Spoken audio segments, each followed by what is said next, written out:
Aujourd'hui, nous plongeons dans l'univers du golf. Que vous soyez débutant ou expert, cette vidéo est faite pour vous.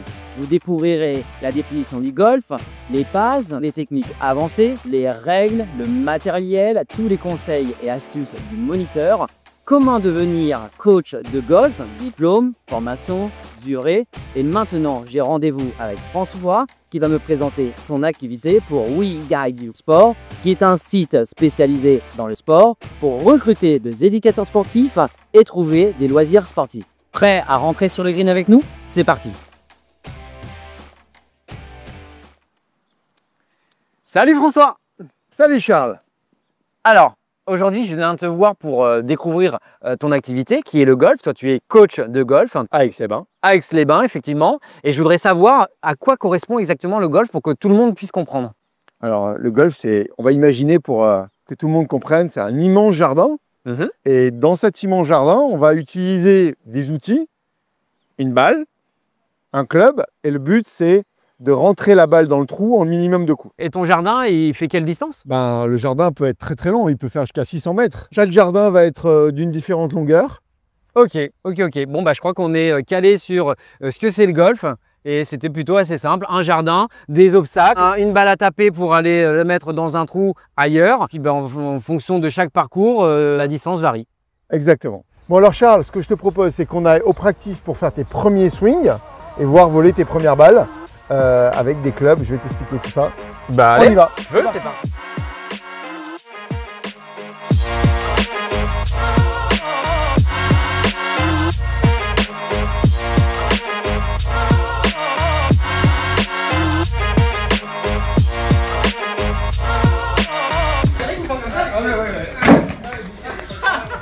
T'as failli tomber. Alors attends, juste un truc. Là, en fait, le practice, ça correspond à quoi exactement? C'est un endroit où les gens viennent s'exercer, soit pour travailler leur mouvement, soit pour s'échauffer avant d'aller sur le parcours. Et c'est vraiment un endroit qui est important parce que les gens font soit du practice après leur parcours pour corriger leurs défauts, soit ils vont apprendre d'abord au practice puis ensuite aller sur le parcours avec le prof. Et donc, on a la chance d'avoir un practice super à l'abri, on va dire. Déjà, les intempéries avec ce qu'on appelle une T-line, c'est-à-dire qu'au lieu d'avoir des tapis qui sont d'une mauvaise qualité, on a mis chez nous une T-line qui correspond quasiment à ce qu'on retrouverait sur du gazon normal, qui reproduit exactement la qualité de la frappe qu'on aurait sur du gazon normal. Sauf que je ne vais pas pouvoir faire de tee. Exactement. Ça s'appelle des escalades, je crois, non? Un divot. Ah bon, je fais un trou que je me rase et un divot. Voilà. Et le divot, il faut absolument le remettre, parce que sinon, ça ne repousse pas. Alors souvent, les gens remettent le divot à l'envers. Ça ne m'aide pas vraiment. Mais l'air ne pousse pas. Voilà. Donc en fait, il faut vraiment le mettre à plat et puis appuyer avec le pied comme ça. Et de cette façon-là, ça évite au jardinier de passer du temps à réparer le terrain. Parce qu'on est quand même très écologique, surtout avec ces bas. Alors Charles, la première chose déjà, tu peux enlever ta veste parce que je pense que tu vas avoir à chaud. Le golf est un sport, donc on va se mettre en position. On va regarder un petit peu le matériel à quoi ça sert. En fait. Chaque club a une fonction. On va avoir 3 types de clubs. Ok, donc ce que tu appelles les clubs, c'est la partie qui va permettre de taper la balle, si j'ai bien compris. Voilà, c'est l'engin qui va taper dans la balle. D'accord, ok. Alors, on va avoir le putter, est un club qu'on va utiliser sur un green. C'est le club le plus important parce que c'est le finisseur. Donc c'est avec ça qu'on gagne les compétitions. Voilà. Ça correspond quasiment à 50% du score. La semaine dernière, Rory McIlroy, il a perdu le tournoi juste parce qu'il a raté 2 putts d'1 mètre. C'est ce qui lui a coûté la victoire. Donc c'est vraiment un compartiment du jeu qui est très important. Donc ça, si j'ai bien compris, le putter, c'est ce qu'on va utiliser à la fin de l'épreuve ou à la fin d'un trou. À la fin de chaque trou. Donc après avoir vu donc, le putter, on passe au fer. Donc les fers, ce sont des clubs qui ressemblent à ça, qui sont en fer et qui ont une ouverture et une longueur différente. Du fer 3, fer 4, fer 5, fer 6, fer 7, fer 8, fer 9, pitch, sandwich. Donc on a une inclinaison et une longueur différente. Un fer 7, qui est un club intermédiaire, avec une semelle assez étroite et un manche plus long que le sandwich. Le sandwich, c'est un club très ouvert, avec la face. On voit bien les stries, c'est ça qui permet à la balle de ripper en fait et qui donne de l'effet à la balle. Voilà, ça c'est un sandwich. Donc plus le club est ouvert, plus il est court, plus le club est fermé, plus il est long. Donc la trajectoire de la balle va être différente, la longueur de la balle va être différente. Et donc on va utiliser en fonction d'une certaine distance, on va utiliser tel ou tel club. Environ, on dit qu'il y a à peu près 10 mètres entre chaque club. Voilà. Donc, si j'utilise par exemple un 9 pour 100 mètres, je vais utiliser un 8 pour 110 mètres, et ainsi de suite. Et ensuite, on a le bois. Le bois, avant, c'était en bois. Et maintenant, bon, c'est en métal. On appelle ça toujours un bois. On dit un bois métal. Ce club-là, par contre, il y a plusieurs types de bois. On a le driver, par exemple, qui est le gros drive. Le gros drive, c'est la babate, comme des fois on entend. Donc, ce club-là, c'est avec ce club-là qu'on peut atteindre des distances, comme on voit à la télé, 320, 330 mètres. Donc là, la balle part très, très vite. L'angle de ce club-là peut être de 7 degrés à 11 degrés, 12 degrés pour les femmes. C'est l'inclinaison, hein, tu parles. Voilà, on parle de l'inclinaison de cette phase de club. Donc, on voit très bien sur l'écran, là, qu'ici, c'est très, très fermé, comparé à ce club-là, qui était un pitch. Alors, si on regarde bien, là, c'est très, très fermé. Et puis là, c'est beaucoup plus ouvert. T'es dans le pitch, tu mets un peu de chocolat ou pas? Non, non, non. Ça, c'est après, une fois que tu arrives ici. Le bois va envoyer la balle beaucoup plus loin, évidemment, qu'un fer, avec une trajectoire qui va décoller beaucoup moins vite, beaucoup plus basse. D'accord, ok. Donc tout est lié avec l'angle. Oui, absolument. Ok. Je sais pas si tu as perdu aussi les auditeurs, mais moi tu m'as un peu perdu parce qu'au début on parlait club. Après tu as commencé à me parler de fer. Après tu as commencé à me parler de bois. Et en fait, mais pourquoi tu as autant de noms? En fait, dans un sac de golf comme j'ai là, on a le droit d'avoir que 14 clubs. On est limité en nombre. On peut pas en avoir 15. On va choisir 14 clubs qui vont nous aider pour faire le parcours. On peut pas en avoir 15 en compétition. Donc, dans les 14 clubs, on a le putter. C'est indispensable pour jouer sur le green. On est toujours un driver parce que c'est pour faire de la distance. Okay. Et ensuite, on a des petits hybrides aussi. Ça, c'est un nouveau club qui a été inventé dans les années 2000. Donc, comme au tennis, j'ai une raquette. Moi, j'ai droit à 14 clubs qui ont des formes différentes, des longueurs différentes et des ouvertures différentes. Donc là, j'ai commencé avec mon driver, mon bois, mon fer ensuite. Et une fois que je suis arrivé sur le green, donc si j'ai bien tout compris, j'attaque avec mon putter. Parfait. Pour finir le trou. Ce que je disais, c'est que l'hybride est un club qu'on va utiliser pour se sortir des situations difficiles et que ça a remplacé le fer 3 qui était beaucoup plus fermé et beaucoup plus difficile à utiliser. Donc aujourd'hui, les gens utilisent beaucoup plus facilement l'hybride que le fer 3 qu'on n'a quasiment plus dans nos séries. Donc, par exemple, le sandwich que j'ai ici dans les mains me permet de faire des distances jusqu'à 80 mètres, tu vois, avec une balle qui monte très haut et qui va s'arrêter net. Donc si j'ai bien compris, plus l'angle est incliné de ton club, plus la balle va faire une belle parabole et retomber un peu à pic. Ouais. Moins l'angle est incliné, plus la balle va partir en race directe, en rase-motte, pour aller très loin. Et elle va cependant atteindre la même hauteur, quasiment la même hauteur. Justement, avec un sandwich, ce club-là, on va avoir la balle qui va atteindre le sommet de la parabole très très vite. Et alors qu'avec un driver, elle va mettre beaucoup plus de temps à atteindre cette même parabole. Et ce qui fait que la retombée avec un sandwich est beaucoup plus rapide, alors qu'avec un driver, elle est beaucoup plus longue. Ce qui permet de comprendre pourquoi la balle va beaucoup plus loin. On appelle le vol de la balle, on appelle comme ça, vous saurez tout, on appelle ça le carry de la balle. Le carry, c'est le vol. Et ensuite, il y a le roulement. Et ce qui est utilisé aujourd'hui, c'est d'essayer d'avoir la meilleure performance de vol et ensuite avoir le meilleur roulement possible. Cependant, si par exemple, imagine que tu as un trou qui fait 280 mètres et que je peux taper la balle à 280 mètres, il ne faut pas qu'elle roule à 300. Parce que sinon, elle tombe dans l'eau, par exemple. Donc là, on va utiliser des effets pour essayer de freiner la balle. Si tu prends par exemple un driver qui est on répète ce club-là, idéalement, chez les joueurs professionnels, on va avoir un spin. Le spin, c'est la vitesse de rotation de la balle. On va avoir une vitesse de rotation à peu près de 2500 tours minute, ce qui est déjà pas mal. Alors qu'avec un sandwich, je peux atteindre 12 000 tours minute. Donc évidemment que quand on voit les grands champions ou les grandes championnes à la télé, on voit des fois des rétros, la balle qui touche le green et qui revient en arrière, c'est sûr qu'à 12 500 tours minute, la balle peut revenir en arrière, alors qu'à 2500 tours minute, elle ne va pas revenir en arrière, elle va aller en avant. Okay. Donc là, je vais te montrer un petit peu les effets de balle, parce que comme au tennis, qui est un sport, souvent on fait une référence et une comparaison par rapport au tennis, on ne joue pas à plat. Donc, sur un parcours de golf, les designers de golf, les architectes nous font des trous qui tournent à droite et qui tournent à gauche, qu'on appelle d'ailleurs pour les néophytes un dog leg, c'est-à-dire la jambe du chien. Donc, le trou, on peut partir d'ici, on va venir taper le drive qu'on a vu tout à l'heure ici, et puis venir ici, ça c'est un dog leg droite, puis on peut avoir un dog leg gauche. Donc en fait, qu'est-ce qui va se passer? Il va falloir que je fasse un effet volontaire à ma balle, qu'on va appeler un lift ou un slice.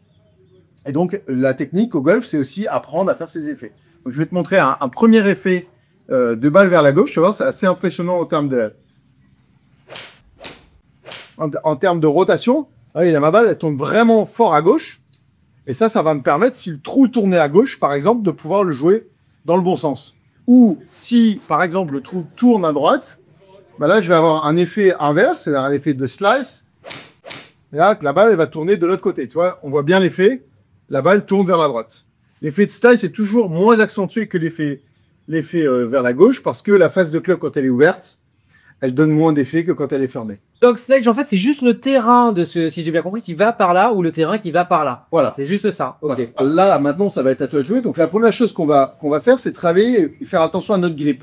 Le grip, c'est la position des mains sur le club. C'est très, très important parce que si ta face de club est fermée de 2 degrés, tu peux avoir une balle qui part 20 mètres à gauche ou 2 degrés ouverte, une balle qui va 20 mètres à droite. Donc, c'est très important d'avoir une position des mains qui va te permettre non seulement d'être relâché pour quand tu vas faire ton mouvement, de restituer le maximum de vitesse à la tête de club, parce que c'est ça le but du l'œil, du mouvement en tout cas, et avec la plus grande précision possible en essayant de taper au centre de la face. Donc le grip, c'est vraiment la première chose qu'on va attendre. Tu es gaucher? Non, droitier. Ça tombe bien. Donc du coup... Ça va être comme toi. Voilà, ça va être comme moi. Puisque tu es droitier, tu vas attraper le club avec la main gauche, on va mettre le club ici et sous l'éminence ipioténarque qui est ce muscle-là. Tu vas attraper le club comme ceci. Ok. Ici, si tu tiens le club qu'avec un doigt, Ah oui. vas-y, que celui-ci. Un doigt. Et sous le muscle qui est ici, tu vois, si tu mets bien ta main correctement, et ben ton club, il va tenir tout seul. Voilà. Donc ça, c'est la preuve que tu tiens bien ton club sous le muscle. Ensuite, tu vas resserrer tes doigts ici, et tu vas mettre le pouce sur le dessus, ici. Ensuite, au niveau de la main droite, vu que tu as des petits doigts, nous allons croiser comme Tiger Woods ici, et prendre ici dans les doigts, et ici recouvrir et mettre le pouce non pas sur le dessus, qui est une faute très courante, mais vraiment sur le côté. Ah, légèrement sur le côté. Enfin, légèrement sur le côté, Ok. pour éviter que tu donnes des mouvements comme ça avec ton pouce. D'accord, ok. Donc le pouce légèrement sur le côté et pas ici. Donc ici. Voilà. Il ne faut pas avoir de blocage de l'articulation des poignets, tu vois, que sinon tu vas... Détendu. Voilà, détendu, mais tenu. Détendu, mais tenu. Mais tenu. Donc là, en fait, pour nos auditeurs, on peut soit être comme ça, soit on peut être ici entre. Et ça, c'est pour ceux qui ont des doigts plus grands. D'accord. Qui ont des doigts plus grands. Et puis après, les enfants, souvent dans les écoles de golf, on leur donne un défadigop, qu'ils aient un petit peu plus de vitesse au départ. Mais jamais le pouce dessus. Surtout jamais le pouce. Ça, c'est vraiment un fléau pour moi. De corriger, c'est toujours les gens qui ont envie de mettre le pouce dessus. Parce que quand tu mets le pouce dessus, tu vas avoir une action de la main et qui va te permettre de faire une grosse erreur et une grosse gratte.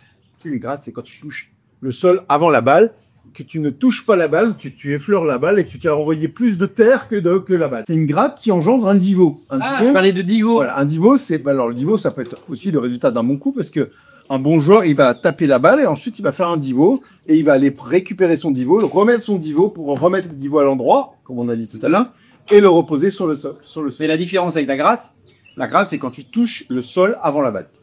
Ah, donc j'ai compris. Je touche, je tape ma balle, je creuse derrière, j'ai fait un divot. Voilà. Je creuse devant, je tape ma balle, j'ai fait un gratte. C'est ça, exactement. C'est un géant de V. Super. Donc, ce qu'il faut faire, c'est un divot, mais pas une gratte. Avec les fers, on fait un trou après avoir tapé la balle. Alors qu'avec le driver, le club qu'on a vu, on va utiliser le tireuse.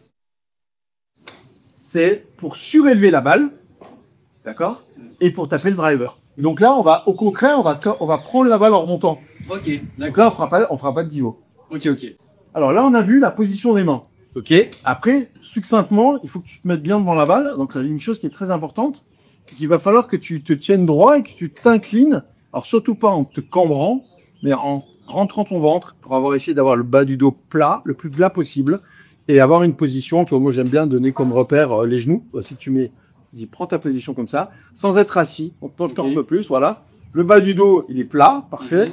Et tu as tes mains ici, ça te donne à peu près un angle de 35 degrés qui est à peu près l'angle idéal. Le poids, il y a des parties que tu peux se copier.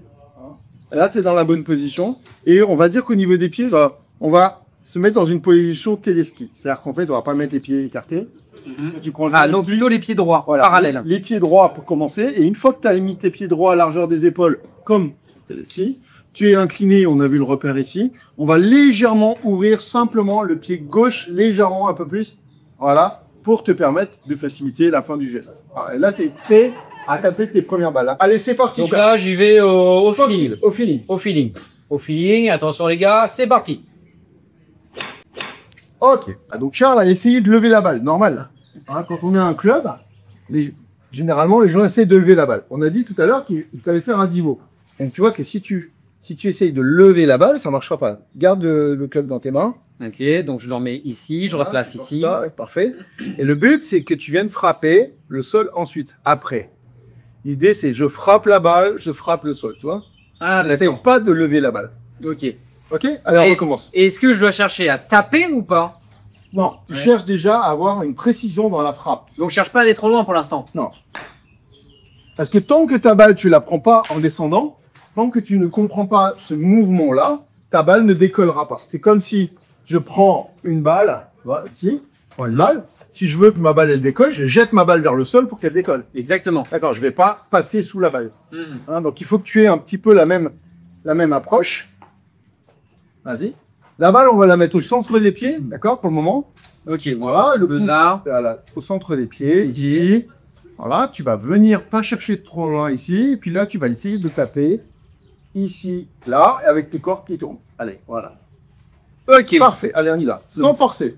Alors j'essaye de bien recaler mes doigts. Hop, je mets tout ça là. Là. Je prends un peu la position. Mon fer à plat, j'imagine. Ouais. Allez, c'est Ok. parti. Et hop, voilà, attends, je vais faire un petit. Voir si je retombe bien. Et c'est parti. C'est mieux. Mais en fait, je la prends trop haut. Alors, il faut pas la prendre en dessous, parce que si tu essayes de la prendre en dessous, tu vas la toper, justement. La toper, c'est la prendre dans la tête, et donc la balle ne montera pas. Il faut vraiment que tu arrives, regarde, vas-y, tiens le club, tiens le club, tiens le club. Ok.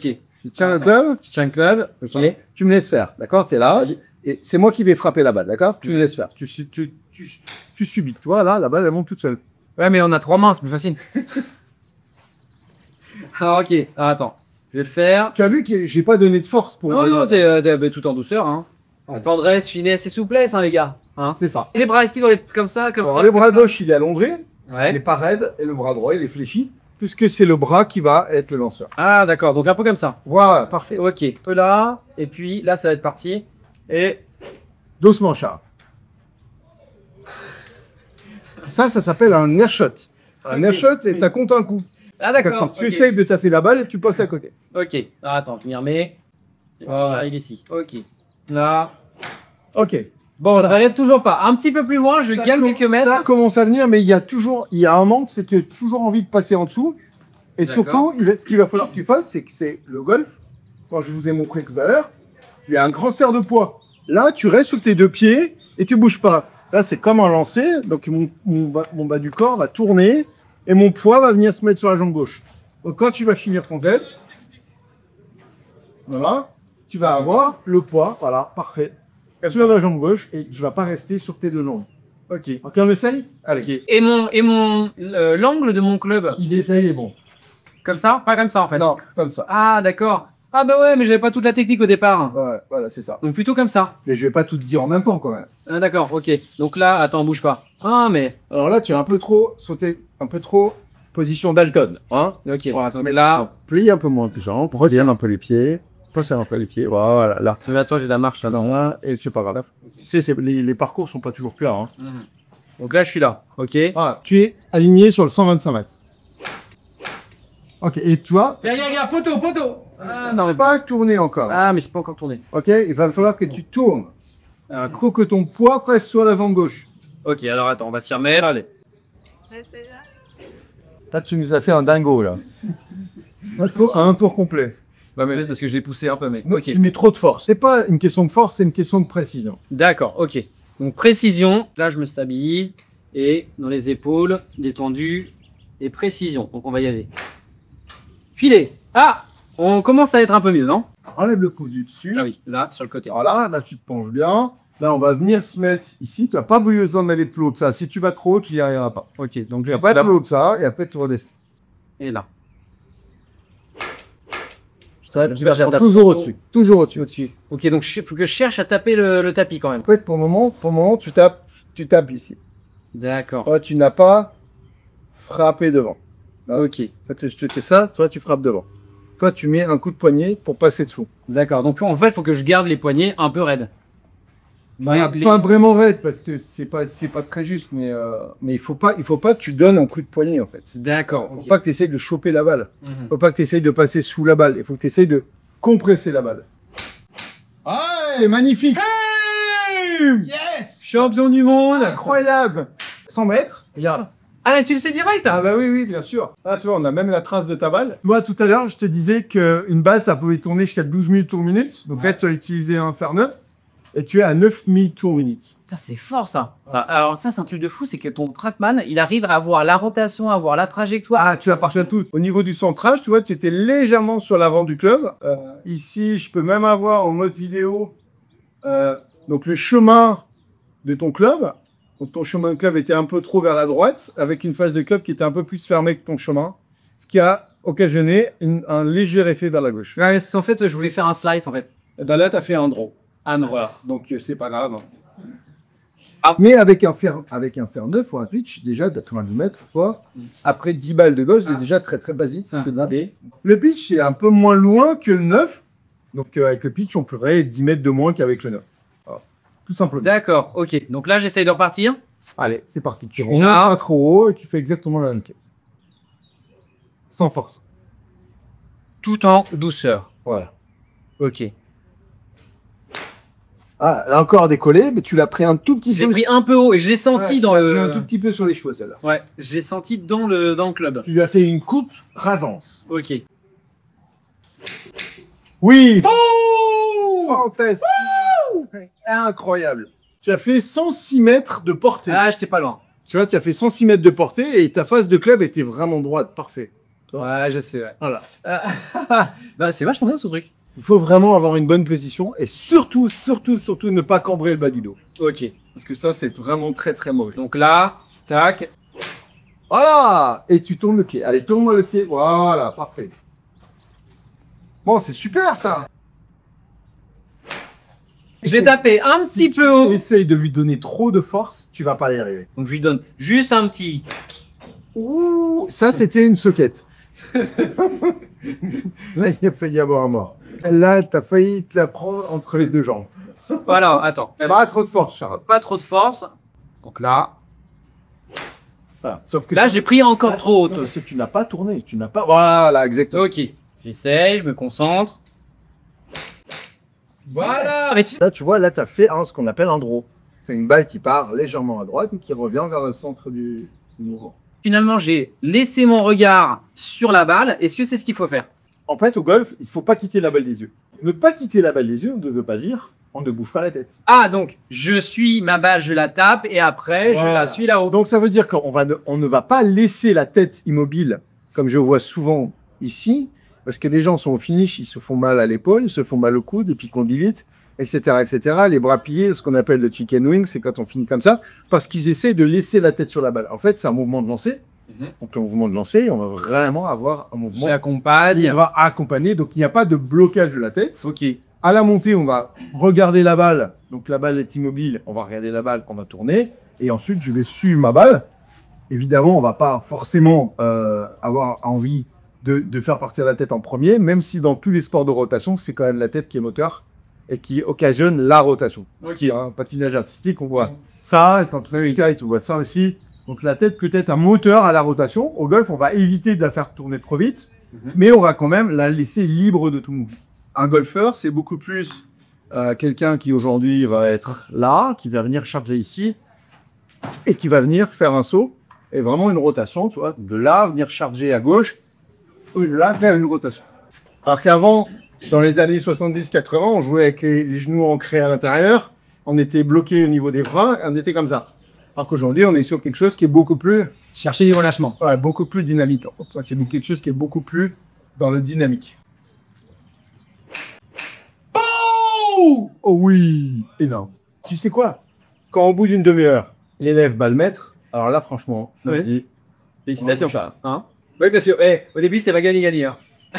Ah, mais j'ai vu que tu avais quand même des côtés athlétiques quand même. Et le golf, c'est de 5 à 99 ans. Et c'est très bon pour la coordination parce qu'on fait travailler 14 parties du corps en coordination. Et le tennis, c'est 7 pour l'instant. Donc, on travaille beaucoup sur la coordination. Et puis, ça permet de rester concentré, de changer les idées et puis de travailler un peu aussi le mental, quoi. Et comme tu l'as dit, c'était pas finalement un sport de force. Pas un sport T'es de pas obligé de taper comme un bourrin. Ça rend souvent non. Moi, je vois ça et je pense comme beaucoup, j'ai envie de taper comme un dingue. Voilà. Alors qu'en fait, chercher juste de la souplesse et une technique précise et fait que la balle part en. On a des jeunes à l'école level qui envoient la balle très loin alors qu'ils font 3 fois moins de l'eau que moi. Ils envoient quasiment la balle aussi loin. C'est pas qu'une question de force, c'est aussi une question de technique et une question de précision. Ouais, fantastique. Fantastique. Ben, on terminera au practice sur cette balle-là, qui était une très très bonne balle. 120 mètres, quart d'heure. Tu tapes ça là. Et puis on va aller maintenant voir un petit peu le compartiment du jeu où on gagne ou on perd les compétitions, c'est-à-dire le putting. La grande différence avec l'ennemi buzz, tu vas voir. Et puis il va y avoir vraiment des pans dans tous les sens. Donc on va voir au niveau du buzzage ce que tu es capable de me faire pour ça. Le putting qui est la fin de l'épreuve. Voilà. En tout cas, chaque tronc qui est la fin du tronc et qui se trouve sur le green. Voilà, sur le green. Le green étant une aire tendue très très rare avec une machine, une tondeuse spéciale et qui permet justement d'avoir une vitesse de roulement qui est assez incroyable, quoi. Donc,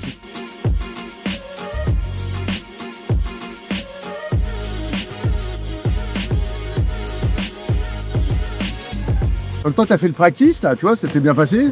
Maintenant, on va passer au putting. C'est là où tout se gagne.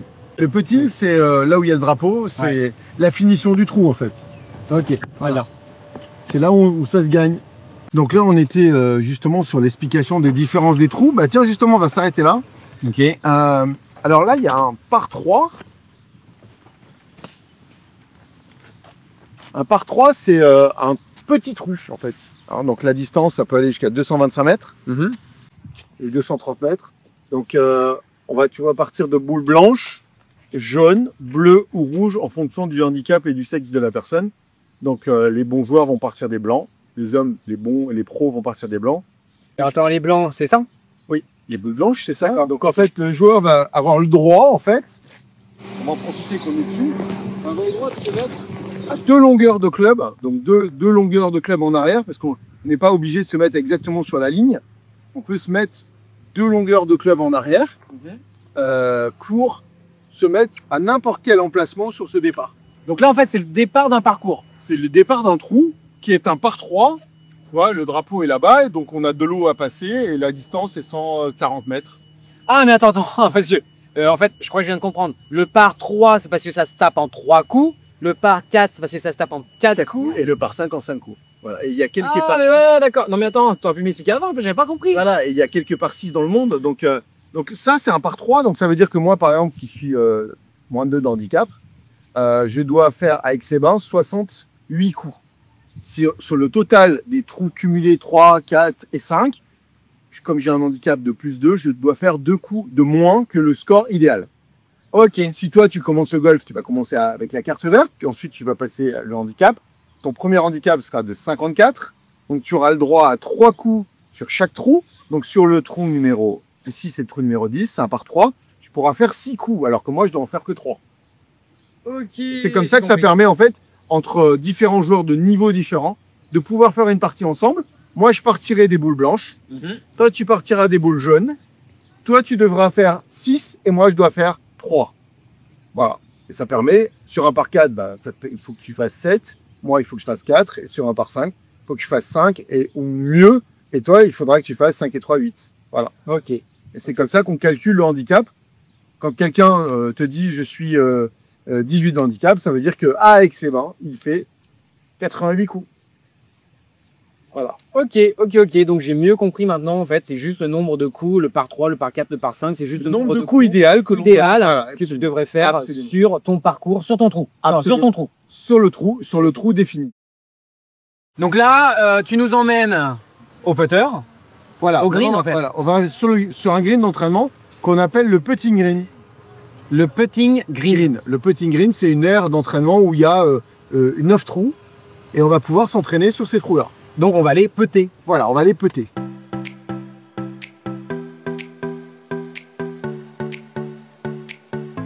Et Charles, donc là on arrive sur le putting green. Ok. Donc là, on va voir un petit peu la technique du green. Alors déjà, la première chose que je vais te montrer, c'est que tout à l'heure, on a parlé du grip.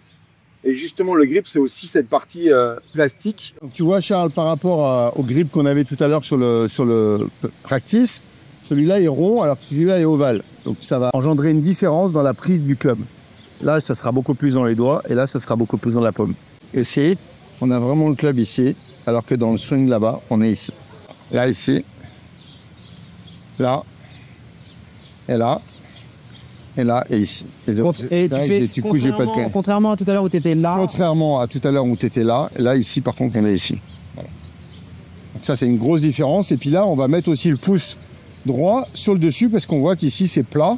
Donc on va mettre le pouce droit dessus ici pour vraiment qu'on ait le minimum d'action de poignet. Il ne faut pas du tout que le club bouge dans tous les sens. Donc on a vu le grip.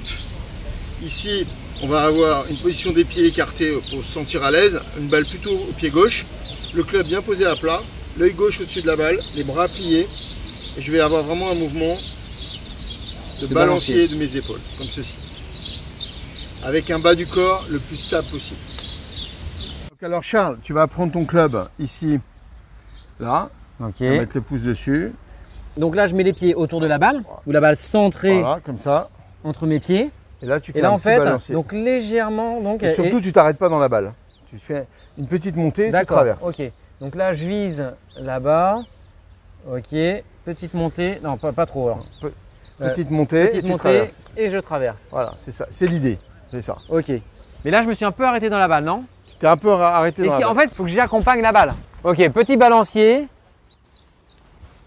mais juste des épaules. C'est-à-dire que je vais avoir le bas du corps qui est relativement fixe. Le bas du corps est complètement fixe et seulement le haut du corps qui va jouer. D'accord, ok, bah allez, on réessaye ça. Plie bien tes bras, parce que là, tu n'es pas aligné, il faut que tu sois beaucoup plus à gauche là-bas. Le trou, il est là. Ok. Allez, vas-y, c'est parti. Donc, là, tac. Voilà. Et je l'accompagne avec le regard. Non, tu laisses ton regard sur la balle. Ah d'accord. Là, on ne bouge pas la tête. D'accord. Tu dois entendre la balle tomber dans le trou. Ok, donc là, je suis là. Donc... Ici, mets le pied ici. Ah, le pied? Non, la balle. La balle ici, pardon. Okay. Donc je mets la balle ici. Ah, légèrement, elle n'est pas centrée alors? Non, entre le milieu et le pied gauche. Okay. Ah d'accord, ok, je n'avais pas pigé ça. Voilà. Donc là, je regarde à peu près. Là on est bien. Ouais, là, on est bien. Ok, donc allez, à peu près là. C'est parti. Alors, attends, plus comme ça alors. Yes. Et là, je fais un petit mouvement de balancier. Et là, ça rentre dans le trou. Ouh, c'était pas mal. Pas loin. Hein. Vas-y, on voit les deux. Là. Un peu plus à gauche. Donc finalement, un peu plus à gauche. Pour corriger ce que j'avais dit tout à l'heure, en fait, c'est mon putt qui est au milieu de mes pieds. La balle est légèrement en avant, sur ma gauche pour moi. Voilà. Et je vais faire un petit mouvement de balancier. Au niveau des genoux, je reste plutôt fléchi, les pieds bien à plat. Fléchi et bien penché. Voilà. Ok. Et là, un petit coup de balancier. Trop fort. Légèrement trop fort. C'est un peu plus à gauche. C'est un peu plus à gauche que ça. Ok. Oh, on a même le soleil qui arrive. Donc là, il faut que je bouge légèrement les pieds. Ok. Et un petit coup de... Donc, plus penché, hein, tu m'as dit. C'est ça. Là, et tu vas me dire trop fort. Passes... Non, c'est surtout que tu passes complètement à droite. Donc ça veut dire qu'au niveau de ton alignement, tu n'es pas du tout là où il faut. Ok. Alors comment je corrige? Justement, il faut que tu t'alignes plus à gauche. Donc ici, on va avoir... Tu vois, on va mettre le trait ici. On peut aligner ça vers le trou. Là. Et ensuite, on va aligner le trait blanc, tu vois, dans l'axe. Ok. Là. Ouais. Là, on est bien. Vas-y, après tu prends ton club. Ok, donc je remets bien donc, dans le milieu du creux de la main. Ici, voilà, tu te penches bien. Je me penche bien, surtout les épaules, voilà, t'as dit? Voilà, c'est ça. Et là, tu fais un petit mouvement à droite et un petit mouvement à gauche. Vas-y, c'est parti. Petit mouvement à droite, petit mouvement à gauche. Voilà, ça c'est beaucoup mieux déjà. Tu vois? Alors cette fois-ci, par contre, je suis un petit peu à gauche. Okay. Ouais, un poil à gauche, parce que tu as juste un petit peu fermé ta face de club. Ok. Donc là... Non, mets pas trop la balle au pied droit. Voilà. Ok. Ok, je suis là, un petit peu penché. Il faut que je frotte un petit peu l'herbe ou pas? Non, non. Non, pas tant. Donc, tout doux. Ouais, il est difficile le putt là. Ouais.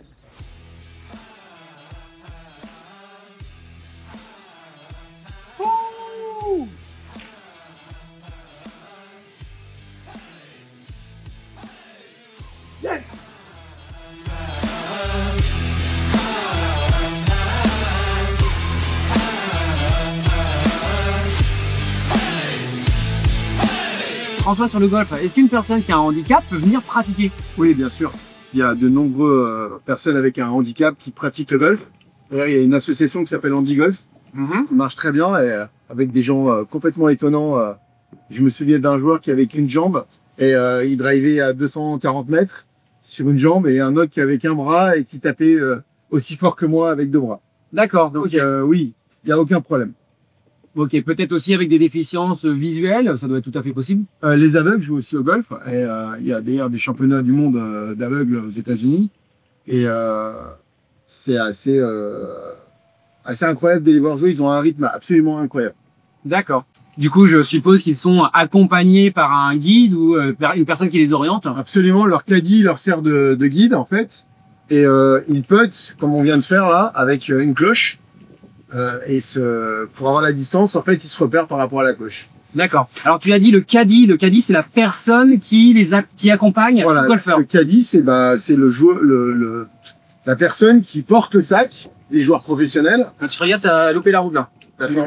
C'est pas grave. Ah d'accord, ok. Là, on est dans le rough, tu vois, justement, on passe dans le rough, c'est de l'herbe qui est tondue un peu plus haute.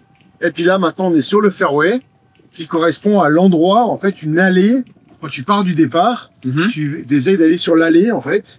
Tu peux mettre ton premier coup sur l'allée, et il faut te retrouver à peu près là où on va se mettre ici, on va s'arrêter. Voilà. Donc là, on est en plein milieu du fairway. Donc on est censé avoir fait un premier coup qui arrive ici. D'accord. Tu vois, Ok. un premier coup qui arrive à peu près ici. Et là, il nous reste encore une distance de 140 mètres pour aller sur le drapeau, qui est là-bas. Et donc là, on va voir combien de coups. Donc 140 mètres équivaut à un par 3. D'accord. Ok. Donc, on va imaginer que le trou commence là. Hein. On est sur un par 3. Il fait 140 mètres. Puis on va regarder combien de coups tu fais pour aller sur ton premier trou de golf. Combien tu vas faire de coups. Sachant que toi, je t'ai dit tout à l'heure que tu avais le droit à 6 coups et non 3. Ok. Donc on va voir si tu as 6 coups, combien tu vas faire. Alors juste refais-moi une précision par rapport à ça. Donc là, tu disais si on va un petit peu sur le côté, donc tu as une herbe qui est un petit peu plus haute. Comment elle s'appelle? Le rough. Le rough. Là, du coup, on est sur une herbe qui est un petit peu plus basse encore. Le fairway. Et après, on arrive sur le green. Absolument. Donc, Ok. donc on peut imaginer qu'il y a quand même 3 types de machines différentes pour tondre. Parce que c'est pas les mêmes machines qui tondent à des hauteurs de coupe différentes. Et concernant la hauteur de coupe, le rough, c'est combien? Il n'y a pas de minimum, on fait comme on veut en fait. D'accord. C'est Non, juste pas de minimum pour celui-là non plus? Non, mais là c'est assez ras, d'accord. On va dire 1,5 cm, 2 cm, ça dépend de la sécheresse, ça dépend de... Oh, bah oui, hein. Oh, tu vois, tu prends comme ça, tu vois, la racine, tu vois, à peu près, voilà, donc on est à peu près à 2 cm. Le green, ça va être beaucoup plus court, mais c'est pas du tout les mêmes tondeuses. Et après, le rough, on peut faire pousser des roughs comme au golf national. Tu peux avoir des roughs qui font 2 mètres de hauteur. C'est un coup comme on veut, le rough. D'accord. Après, le fairway, ça doit être ras pour permettre au drive de rouler, de tomber et de rouler. Et puis, si c'est en période de sécheresse, on va laisser un peu de gazon, le gazon pousser un peu plus, parce que sinon, tout grille. Ok. Et après, le green, encore plus petit. Voilà, le green encore plus petit. Donc ça roule alors très serré, très dense et Voilà. plus petit pour que ça roule vraiment. En green, ça roule beaucoup. On a une façon de calculer la roule de green. Et le dernier tournoi qu'on a eu la semaine dernière ici, c'était 2,80 de roulement. C'est-à-dire que tu mets ta balle sur une rampe et en fait tu la laisses tomber et elle roule 2,80 m. C'est ce qui équivaut à dire, on dit donc la roule est à 2,80. Si je lâche la balle et que la balle roule 3 mètres, on va dire le roule est 3 mètres. Okay. Voilà. Et quand tu, par exemple, aux États-Unis pour le Masters, on est à 3,40, 3,50, 3,70. Donc, ah oui, donc il maximise. C'est vraiment un roulement hyper important. Mais évidemment, plus ça roule, plus ça prend les effets. Donc la pente, comme on a vu tout à l'heure, la moindre petite pente est accentuée parce que plus le roulement est important et plus il y aura de pente. Après, il y a des standards. On peut pas faire.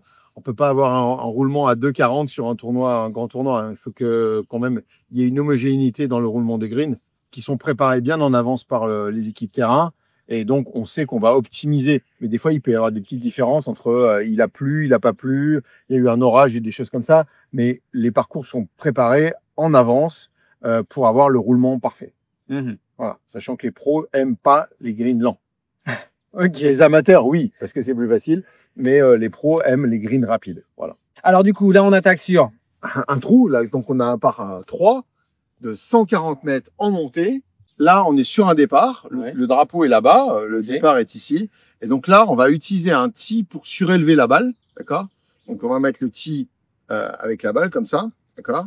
Et on va venir planter le tee ici. Et on a eu le droit d'utiliser le tee que sur les départs, pas au milieu d'un trou. Normalement, non. Okay. Voilà. Sauf que là, on s'est fait un par 3 sur un par 4, mais on a le droit d'utiliser le tee que sur le départ. Donc là, tu vas utiliser un tee, ce qui va éviter de faire forcément un gros niveau. Et là, on va utiliser un fer 7 parce que le fer 7 équivaut à une distance de 140 mètres. Et là, tu imagines qu'il y a à peu près 140 mètres d'ici. Il y a 140 mètres. Ok. Voilà. Ah, c'est bien parce qu'en fait, les coachs de golf ont un décamètre dans les yeux. C'est ça. Ils repèrent la distance du drapeau jusqu'à la balle. Donc là, je te dis 138, 140, c'est à peu près ça. Ouais, à 5 mètres près, je me trompe rarement. Mais en fait, avant, à l'époque, on n'avait pas les télémètres. Maintenant, les joueurs jouent avec des télémètres. Donc, ils ont le télémètre, ils regardent la distance, ils savent exactement. Mais nous, on n'avait pas ça. Donc, on a pris l'habitude de se repérer, de calculer distance. Donc, notre cerveau est déjà adapté. C'est à peu près. Voilà. Mais les joueurs, les nouveaux joueurs, eux, ils ont le télémètre ou la montre. Parce que sinon, ils sont perdus. En mode GPS. Hein. Ok, le trou il est là-bas, moi je suis là. Ok. Donc là, tu vas essayer de faire ton premier trou. Donc là, on retrouve les fondamentaux qu'on avait tout à l'heure. Ok. Exactement. Donc là, Là, Là, on reste comme ça. ok, à peu près. Le pouce sur le côté. Ok. Le pouce droit sur le côté, jamais sur le dessus. Ah oui. Tu ne m'as pas oublié celui-là. Et là, donc je dois. Sur le côté. Ah, sur le côté. Ah, d'accord, oui. Il est résistant. Et le résistant, il revient là à chaque fois. Ah, Je sais pas pourquoi il revient toujours là, celui-là. ouais, c'était incroyable ça. Tu resserres un peu. Ah, encore un peu des pieds. Ouais, tu ouvres un peu plus. Et j'ouvre un petit peu comme ça. Et puis surtout tout.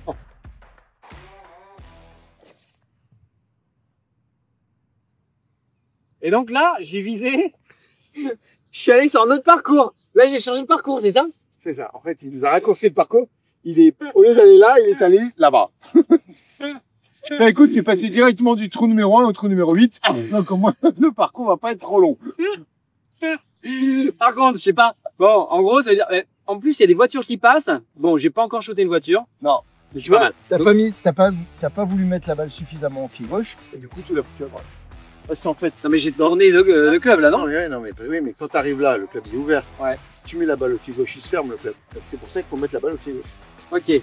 Bon. Allez, dernier essai. Non, mais tu sais pourquoi? Il faut que j'enlève la veste pour être un peu plus à l'aise. Hein? Déjà, tu as mis le polo avec le col, parce que c'est quand même obligatoire dans un golf. Ok. Parfait. Et bah, allez, on réessaye. Nous mettons la balle au pied gauche, Charles, que sinon, on va pas y arriver. Donc là, Voilà. ok. Là, très Ok. bien. On y va. C'est parti. Yes! Énorme. Ah, tu vas être juste à côté du green. Bravo. Par contre, je suis quand même décalé du drapeau. Oui. Enfin, tu es avant le green, légèrement à droite, mais c'est déjà un très bon coup. Tu as fait plus de 100 mètres. Ah, là, je fais son Ah oui. Puisqu'il y avait 140 mètres et là, tu es à peu près à 10 mètres du green. Donc, Ah t'as oui, fait pas mal. à peu près 120 mètres. Ok. Donc Donc là, maintenant, on va aller faire l'approche. et bah, allez, c'est parti. Allez. Hop, go! On y va. On y va. Ici. Toujours pareil, voilà. Ok, donc Tu plutôt. resserres tes pieds. Alors, en fait, Là, on finalement, a la balle au milieu des pieds. Ça arrive plutôt côté fémur gauche, Ouais, ici. Allez. un petit peu Allez. à l'aine. Ok, et donc c'est là que je tiens comme ça. Ok, Et donc, le pouce toujours sur le côté. toujours sur le côté. Magnifique. Sur le green. Bravo. Attends, je regarde où elle va quand même. Bravo, Charles. Ah, c'est pas mal. Et, Fantastique. et pour une Deux. première. Et imagine que tu rentres pas, tu vas faire un par. Alors là, Et donc là, sur un par 3, j'aurais fait mon 3 coups et là, du coup, je là rentre tu dedans. auras fait mieux que le score idéal que tu dois faire. Puisque on a dit tout à l'heure que sur un par 3, toi, tu devais faire 6. Alors que là, tu es déjà en 2 et tu es déjà, regarde, par rapport au drapeau. Donc là, tu as quand même largement le temps de faire. Attends, parce que le micro est là.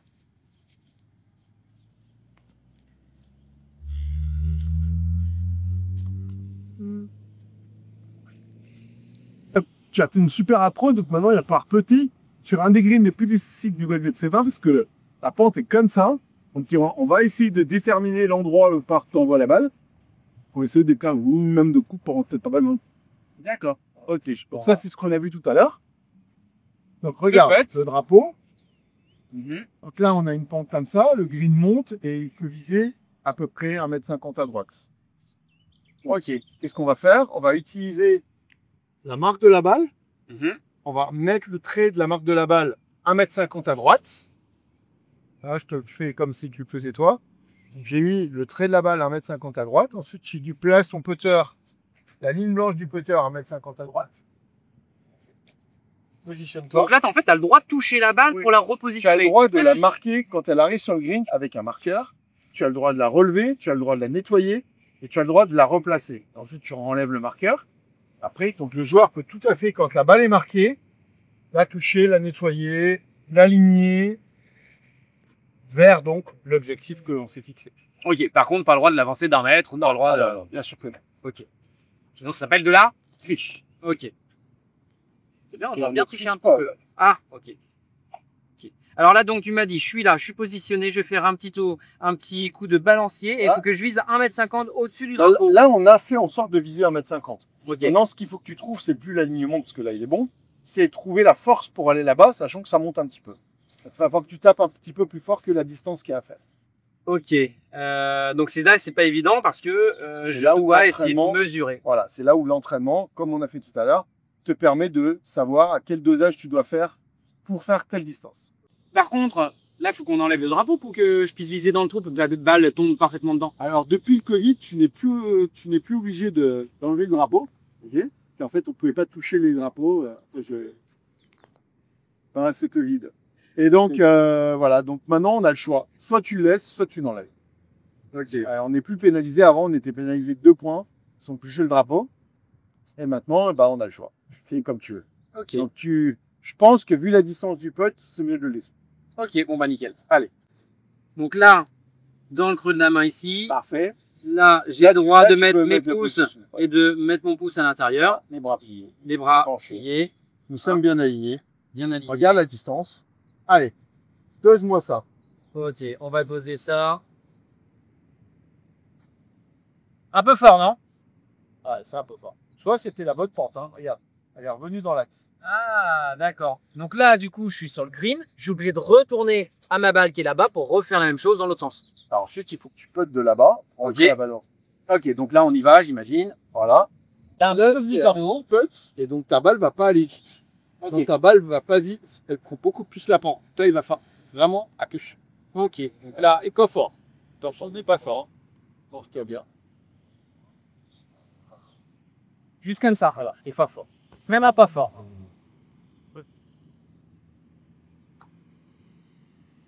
Toi, c'était juste c'était terrain. Bien, mais pas assez fort. Voilà. Donc là, tu vas rentrer pour. Donc on était en 1 là, en 2 là, en 3 là, 4, et tu vas jouer de tombe pour 5. Alors, tu vas faire ton birdie.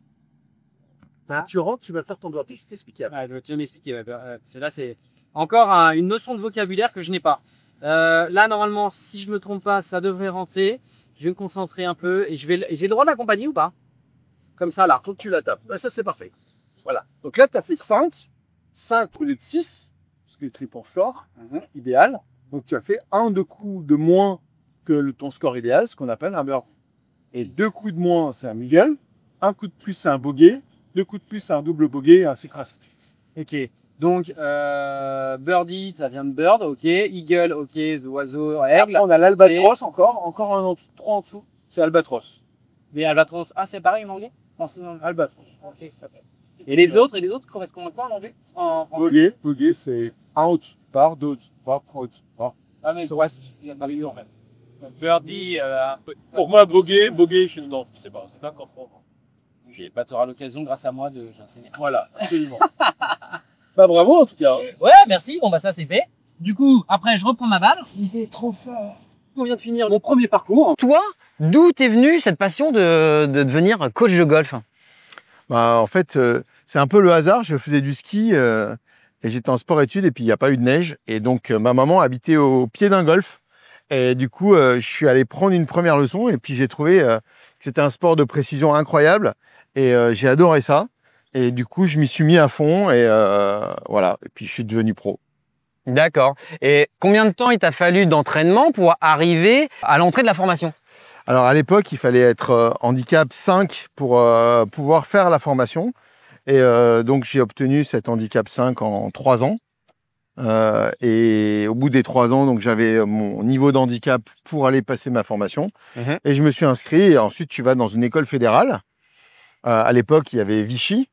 Et donc, je me suis retrouvé à Vichy et pendant 1 an à passer mon diplôme pour devenir d'abord pro, simple pro. Et puis ensuite, dans mon cursus, j'ai fait des formations, beaucoup de formations aux États-Unis. Et ensuite, après, au niveau de la PGA, qui est notre association des pros, on est en fait répertorié en fonction de ce qu'on a fait, des gens qu'on a entraînés, des diplômes qu'on a obtenus. Et en fait, on a des classifications. Donc de D, qui est la plus basse classification, pour celui qui commence à D, à, donc ça fait D, C, B, A, AA. Après, tu as Aide Pro, et après, tu as Master Pro. Donc voilà. D'accord, Moi, donc il faut que tu aies la lettre la plus basse. En fait, le but, c'est d'arriver Master Pro. Et donc, ça, c'est dans ta carrière, en fait. Hein, c'est comme une évolution de carrière. Et moi, j'ai 57 ans, enfin 56 ans. Et je suis, pour le moment, je suis AA Aide Pro. Donc, Aide Pro, il me reste juste une classification. Donc, je pense que dans les 2 ans à venir, j'aurai ma classification. Et après, tu peux pas aller plus haut. Et quand tu es Aide Pro, de toute façon, tu peux pas redescendre. Donc, en fait, je suis Aide Pro, voilà. D'accord. Mais alors, du coup, à quel moment tu as passé ton diplôme dans tout ça? Donc, moi, j'ai passé mon diplôme au tout départ, avant, bien sûr, de faire mes qualifications. J'ai passé mon diplôme en 1988 et après un an d'école. Et aujourd'hui, si un jeune veut se mettre au golf, je pense à une des joueuses que j'entraîne qui va sans doute passer son diplôme là, tu dois faire 1 an en école fédérale, donc soit à Paris, au Golf National, soit à Montpellier, à Massane, et en alternance avec un travail dans un golf. C'est-à-dire qu'en fait, tu as des études, en alternance, tu vas faire ton travail de pro que tu vas apprendre sous la tutelle d'un pro, et donc tu as des semaines de travail, tu as des semaines de stage, et au bout d'1 année, tu vas avoir ton brevet, ton BPGEPS, et là, tu auras le droit de travailler soit en salarié dans un golf, dans une chaîne de golf, soit en indépendant, dans un golf privé ou associatif. Voilà. D'accord, ok. Et ensuite... oui, j'ai oublié de dire, on est quand même 1660 pros en France. D'accord, ok. C'est quand même pour 600 golfs. 600 golfs de plus de 9 trous. Parce qu'après, il y a des practices et il y a aussi des compacts qui sont intéressants pour commencer le golf. Ça fait à peu près 750 unités pour commencer le golf, avec 550 écoles de golf en France. Ok, d'accord. Et si derrière, j'ai mon BPGEPS et que je veux peut-être aller entraîner des pros, je vais avoir d'autres diplômes tels que le DEGEPS ou d'autres diplômes qui vont suivre? Oui, après, tu as les diplômes d'entraîneur de club. Enfin, après, tu as des qualifications et tu peux passer tes diplômes, mais assez rapidement, selon ton niveau. Tu peux enchaîner sur le BPGEPS qui dure 1 an, puis peut-être un DEGEPS ou un autre diplôme. Non, le premier diplôme, c'est le BPGEPS. Ah, le premier diplôme, c'est BPGEPS? Voilà, ok. Tu n'en as pas d'autres Non, tu n'en as pas d'autres avant. Ils ont simplifié les choses parce qu'avant, il y avait... Ils ont bien fait parce que c'était comme... C'était trop compliqué. Donc là, aujourd'hui, voilà. Donc après, tu commences en bas de l'échelle et puis tu te formes. Puis comme un peu aux États-Unis, tu deviens spécialisé dans certains domaines du jeu aussi. Il y en a qui vont être plus branchés sur le putting, d'autres qui vont être plus branchés sur le grand jeu, d'autres qui vont aller plus vers les jeunes, d'autres qui vont aller plus vers le haut niveau. Donc en fait, ça laisse beaucoup de place en fait. C'est un métier passionnant qui devient assez difficile parce qu'on est nombreux et peu de golf en fait. Oui. Voilà. Et donc c'est assez compliqué. Puis c'est un métier aussi sur lequel il te faut quand même un grand nombre d'entraînements parce que, comme tu le dis, il fallait quand même avoir des... Comment ça s'appelle? Handicap. Des handicaps suffisants pour pouvoir postuler en fait au BPGEPS. Voilà. Tant que tu n'as pas tes handicaps, tu ne peux pas postuler au BPGEPS. Le niveau d'entrée à l'école fédérale est moins difficile qu'avant. Avant, nous, c'était 5. Et pour avoir la moyenne, il fallait jouer 3. Aujourd'hui, le handicap minimum pour entrer à l'école fédérale, c'est 7. Et chez les filles, c'est 9. Ah, donc ils ont rehaussé un petit peu. Voilà, pour avoir plus de gens. Mais après, il y a 14-15 pros, entre 14 et 18 pros qui sortent chaque année des 2 centres de formation. Et pour très peu de place. Ah les copains.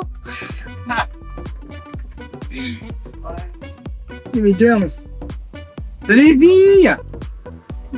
Donc en gros là t'as les pauvres et t'as les riches, hein, c'est ça? C'est ça. Donc le pauvre il est là-bas, il marche. Voilà. Et nous on a la voiturette, on est les riches. Bon François. Bon Charles, c'est la fête. On va se séparer, c'est dommage. À la fin on va se séparer, on est triste. Ah, c'est triste. Oh là là, non mais en fait c'est génial, j'ai encore découvert un sport grâce à toi, le golf, par simplicité, par ta passion aussi, parce que tu m'as montré un petit peu tous les mouvements, tu as su me transmettre toute ta joie et toute ta passion pour que je comprenne et que tout le monde comprenne à quoi correspond le golf. Je crois que j'ai juste à revenir pour pratiquer encore et encore. Je pense que de toute façon c'est un sport de technique, Oui.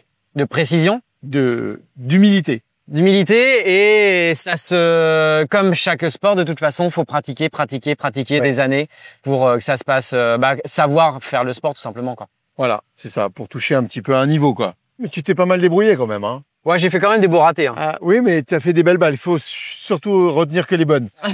Mais c'est vrai pour progresser, Voilà. toujours positiver. Voilà, exactement. Donc du coup je te remercie encore pour cette découverte. Ça m'a permis de tout comprendre, d'avoir la présentation de ton sport, de tout découvrir et c'était très très sympa. Même si on a eu des conditions météo qui n'étaient pas forcément évidentes, finalement c'est un sport qui se pratique sous toutes conditions météo. Oui, absolument. C'est un sport de pleine nature. Bon, de temps en temps il pleut, mais tu travailles avec un parapluie. Voilà. Voilà. Donc, du coup, je te remercie de nous avoir accueillis, de nous avoir montré ta passion, montré ton sport, et j'espère te revoir peut-être pour l'évolution Avec de mon plaisir. niveau Avec plus tard. plaisir. Pour la prochaine. Yes. Il faut regarder.